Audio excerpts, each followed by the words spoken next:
Kita sekarang berada di Museum Dullah. Ini beliau sangat luar biasa. Ini patung Pak Dullah. Beliau ini pernah menjadi pelukis istana pada masa Bung Karno. Karyanya luar biasa. Beliau bukan hanya seniman, tapi beliau juga pejuang. Beliau guru. Ini saya zaman Letnan 2 sering bermain ke sini dan ketemu dengan beliau, memberikan spirit-spirit bagaimana untuk menjadi seorang yang mencintai dan bangga akan seni. Karya-karya Pak Dullah ini model potretnya luar biasa, model perjuangannya luar biasa. Dan satu lagi ada yang istimewa, yaitu Pak Dullah mengajak anak-anak didiknya pada saat perang atau ada clash atau agresi militer Belanda direkam dengan baik. Dan ini menjadi sejarah. Ini yang sangat luar biasa. Mari kita lihat ke dalam.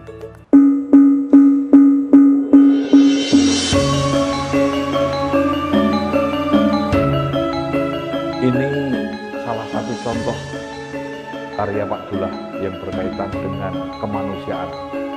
Ini selesai atau setelah gerimis, menggambarkan bagaimana kasih sayang seorang kakak kepada adiknya hanya dengan daun pisang, tetapi tetap gembira. Ini terekam dengan baik pada karya Pak Dullah.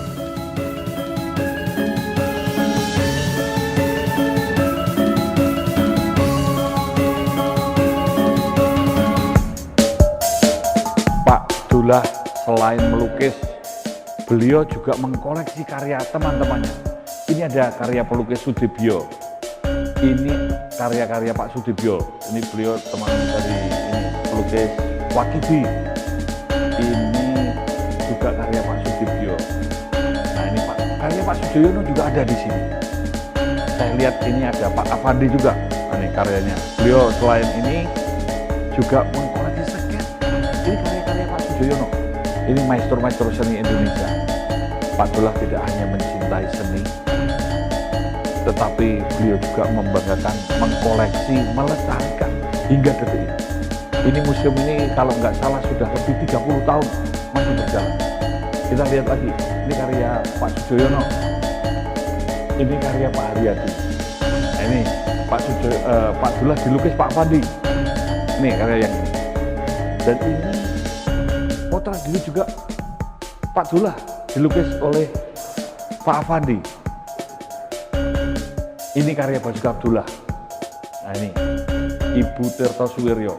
Tahun 47 mungkin sebelum Pak Basuki Abdullah sekolah ke Belanda kalau nggak salah ya. Ini karya yang luar biasa. Ini karyanya Pak Abdullah Suryo Subroto. Ini karyanya Pak Sujono Abdullah. Ini Abdullah SR. Karya Pak Abdul Salam. Ada karya Liman Fong. Ini juga luar biasa, karya Leman Fong. Ini karya pelukis Abdul Salam, karya Trubus Sudarsono. Ini juga luar biasa koleksi Pak Dullah ini. Beliau juga banyak mengkoleksi atau membuat lukisan potret yang sangat luar biasa. Lihat, ini secara realis beliau ini matang sekali. Dari sket-sketnya, dari wajahnya, orang tua, anak-anak. Ini semua susunan dirancang, ditata oleh Pak Dullah sendiri. Jadi beliau betapa asik untuk menggabungkan antara sket dengan karya lukis.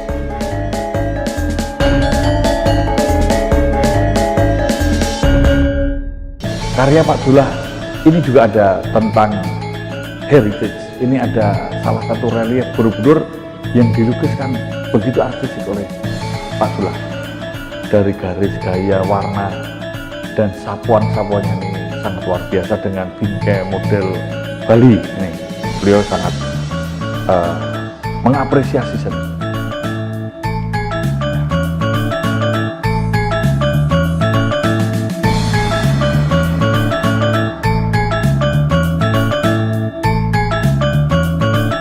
Pak Dullah selain pelukis pada zat minyak atau dengan zat minyak, beliau juga melukis dengan cat air. Karya-karya cat airnya ini sangat luar biasa. Ini ada yang detail, ada yang sekilas ekspresif, tetapi realis, tekniknya tetap kuat. Pak Dullah di dalam melukis potret ini Halimah gadis Aceh ini pun juga luar biasa. Nih, beliau menggambarkan Taman Sari, Taman Presiden malah. Ini seperti ini. Ini gambar Siti Aisyah. Ini juga karya-karyanya nih luar biasa. Beliau menggambarkan kota Solo, daerah Geladak, Pasar Gede. Ini semua juga sangat luar biasa. Beliau juga tidak hanya pelukis wajah, kehidupan sosial, tapi juga alam, lingkungan, dan sekitarnya.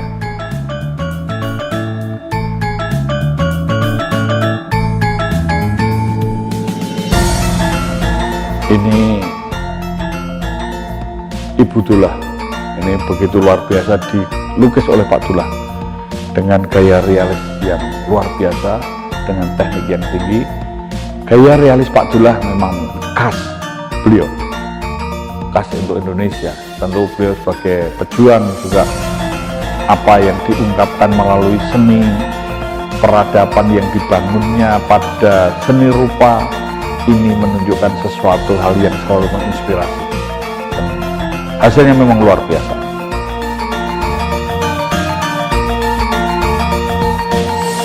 Pak Dullah tadi saya katakan selain pelukis tentang sosial, juga beliau pelukis yang berkaitan dengan perjuangan, menggambarkan sejarah perjuangan bangsa Indonesia.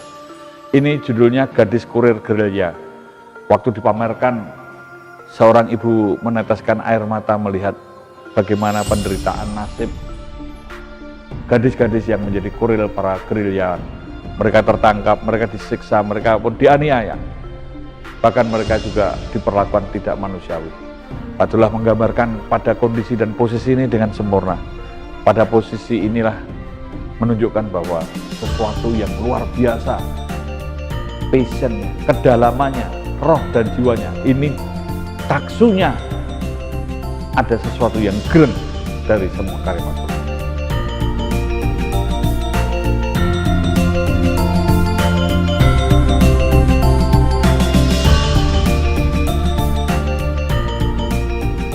Satu lagi tentang bagaimana situasi dan kondisi wajah-wajah yang mereka memiliki suatu spirit hidup dan kehidupan. Ini kakaknya ngomong adiknya, dan ini penuh kasih. Semua digambarkan dengan apa adanya, dengan realis. Nah, Pak Dullah ini memang sangat luar biasa ketika menggambarkan kehidupan. Nah, beliau juga menggambarkan berbagai kegiatan keagamaan. Ini ada religi. Tadi saya katakan di sini ada seni, religi, tradisi, ada seni. Ini pada saat odalan. Ini beliau menggambarkan secara detail, secara luar biasa, menunjukkan kepiawaian antara teknis, antara rasa, cita, dan lain sebagainya. Ini juga menunjukkan bagaimana situasi dan kondisi di kampung. Makan ini kalau dengan suruh ini ya, makan bubur saya kira nih, orang penjual bubur pagi hari, ini juga sangat luar biasa. Ini menunjukkan bagaimana kepiawaian beliau untuk melukiskan, menggambarkan sesuatu sehingga hidup, kelihatan hidup. Beliau juga menggambarkan bunga, bahkan bunga yang jarang dipandang, bunga dari bunga jamu, buah jamu. Ini luar biasa. Bunga mawar, ya bunga mawar, bunga yang lainnya juga ada, bunga teratai, bunga alamanda nih.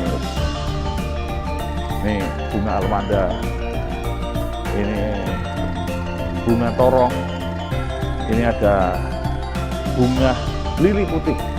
Ada satu kepiawaian Pak Dullah di dalam menggambarkan orang yang sudah lanjut usia. Ini kakek paras bawa tongkat. Ini sangat luar biasa.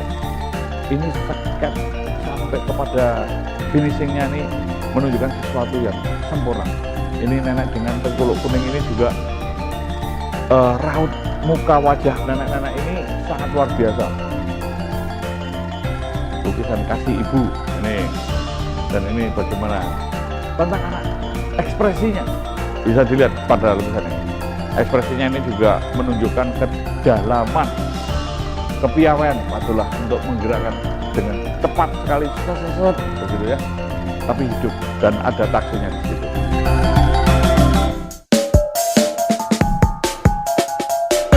Ini ada satu karya yang luar biasa, tapi ini namanya belum selesai.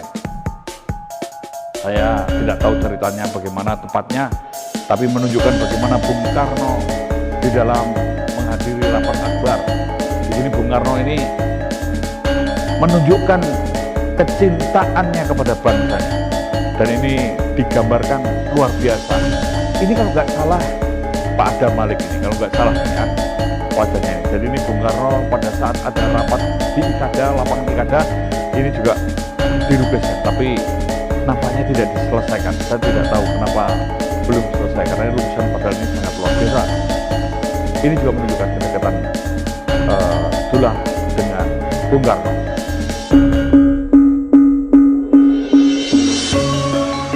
Ini lukisan-lukisan perjuangan. Nah, ini karya-karya Pak Dullah tentang perjuangan ini. Nah, ini pertempuran di Surabaya, ini juga menggambarkan bagaimana susah sedihnya untuk merdeka. Pak Dullah tadi juga mengkoleksi banyak. Ternyata ini ada karya-karya klasik dari Raden Nabeyi Wignya Suwarno. Ini menjadi koleksi juga Pak Dullah. Ini Kanjeng Gusti Pangeran Mangkunegoro yang ke-7. Ini dari Ratu Mangkunegoro yang ke-7. Bahkan beliau juga ada lukisan kaca. Ini None, beliau juga seni-seni tradisi pelukis-pelukis pendahulunya. Ini tentang lukisan kaca, semua dikoleksi Pak Dullah. Ini ada tangka. Ini bagaimana berkaitan dengan siklus kehidupan, ini juga menjadi koleksi Pak Dullah. Ini pelukis CRD, ini juga di koleksinya, dan banyak lagi yang lainnya dari Mesir kalau misalnya. Nah, ini lukisan dari kertas, tujuan kertas. Ini tidak jelas dari mana, tapi sepertinya karya seni tradisi Meksiko. Jadi Pak Dullah pun juga mengkoleksi, selain beliau juga melukis. Apa yang beliau hasilkan, apa beliau karyakan ini dielaborasi dengan mengkoleksi karya-karya seni yang lain. Ini kalau nggak salah ruang dari murid-murid Pak Dullah. Ini karya-karya murid Pak Dullah tentang perjuangan. Ini karya murid Pak Dullah, ini karya Pak Zain Ahmad.